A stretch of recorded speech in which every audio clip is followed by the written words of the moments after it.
Teacher Talking Sports, what it does, we do how we live. And last college football week was mostly devoid of upsets. Most of the top teams were able to find a way to win, so we knew there wasn't going to be much change in the college football playoff rankings, which came out yesterday.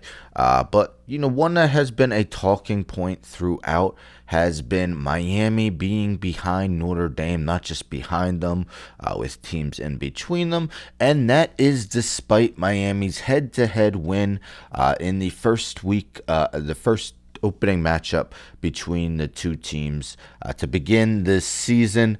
Well, Miami did move up a spot in this week's rankings. They were 13th. They jumped Utah after Utah had to have a come from behind victory over Kansas State. We see now there are now two teams in between Notre Dame and Miami. Alabama 10, BYU 11, Notre Dame 9. We often hear head-to-head record matters, especially when the teams have the same record. Both Notre Dame and Miami have 2 losses. Miami defeated Notre Dame. Now, Notre Dame's 2 losses, one was to Miami, the other was to Texas. Texas A&M, who is ranked 3rd, and they were both close. Miami beat them by 3. Miami's losses have come to Louisville. That loss doesn't look as good of late as Louisville has struggled. And SMU, which is starting to look a little better. SMU is in the top 25 of the college football playoff rankings. But the ACC has kind of been a mess, and it's looking unlikely that Miami could even get in the ACC championship game. Thus, they're going to need to leapfrog a couple teams to make the playoff. So in all honesty, you have to believe that the college football playoff committee is rooting for Notre Dame or Miami to lose, just so they don't have this debate. They don't have to hear people from Miami's side arguing. If they were to have Miami jump Notre Dame, they won't have to hear people from Notre Dame's side arguing. But we see Miami, of course, has a tough game against Pitt, ranked 22nd.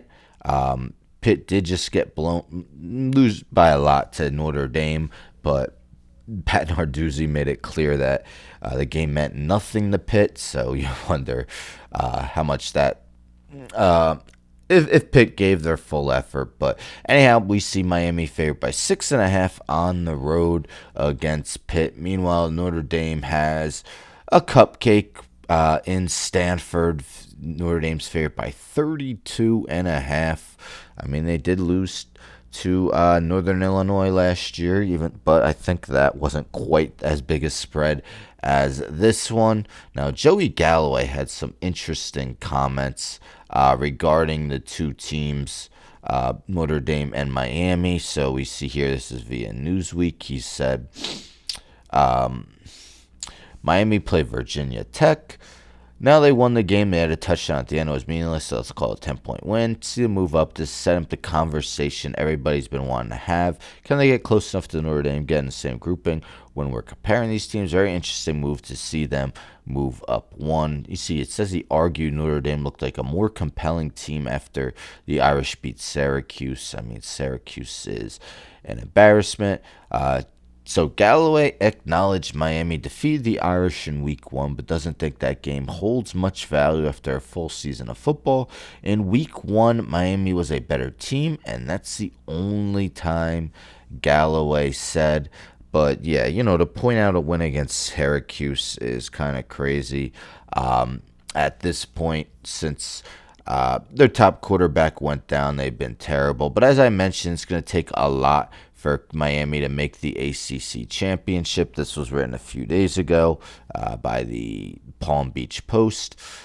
So Miami would need to win out. They did beat Virginia Tech. Now they got to beat Pitt. Pitt wins at Georgia Tech tonight. Okay, that happened. This was, I think, written on last Saturday.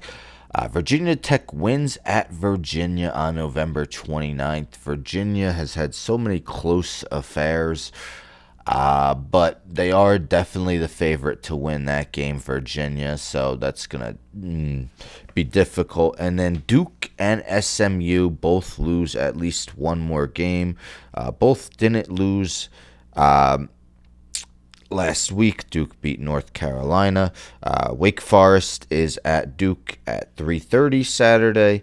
Meanwhile, SMU's at Cal at 8. Cal, of course, will have a interim head coach. But what are your thoughts? Do you think because it was such a long time, well, not such a long time ago, but now almost 3 months ago, should that Notre Dame Miami head to head result not matter as much? Should Miami be ahead? Should Notre Dame be ahead? It's going to be interesting to see what happens. Things could change. Maybe both find a way in, but Miami's going to have a very difficult time getting in because unless they move up at least 2 spots, because again, it's very unlikely they make the ACC championship game. Anyhow, don't forget to subscribe. Tell a friend, tell a friend, tell a friend to subscribe. Like the video, share video, hit the bell for notifications. I'm out.